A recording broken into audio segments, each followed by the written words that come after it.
If I could just come in, I swear I'll leave. Won't take nothing but a memory from the house that built me.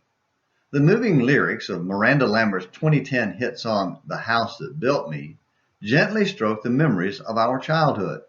In the song, she seeks renewal by returning to her childhood home where the memories flood back in.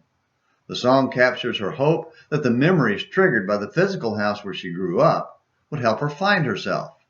Whether it's real or metaphorical, we all have those moving memories of the house that shaped us into the people we are now. The idea of being shaped by a house is a biblical concept. It goes all the way back to God's promise of the eventual defeat of Satan by Eve's son in Genesis 3, verse 15. Then it was expanded in the promise to Abraham in Genesis 12, verse 2. But it was really brought home in the promise to David recorded in 2 Samuel 7, verses 8 through 16, and 1 Chronicles 17, verses 7 through 15. Rather than let David build a house for God, God would build a house for David. But instead of a house of stone, it would be a house of people, a living house that would last forever.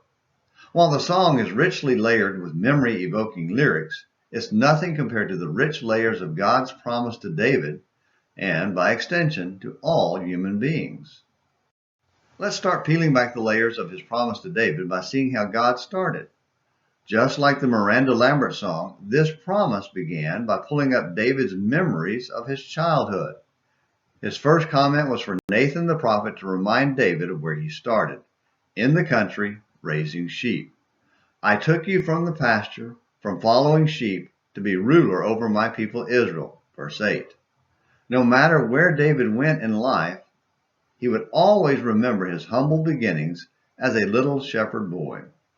That memory would remind him of being the youngest son left out in the field with the sheep, where he made a deep connection with God. That was the house that built David.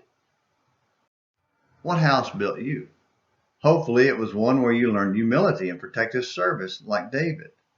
Hopefully it was one where you learned to love God and serve Him with all your heart. Because in the end, all that really matters is whether or not you will love God enough to obey from the heart.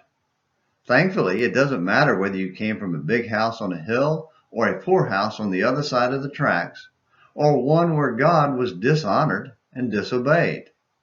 Regardless of what house built you, God invites you to live in His house, the one built by His Son. There you can be built into a holy temple for the Lord.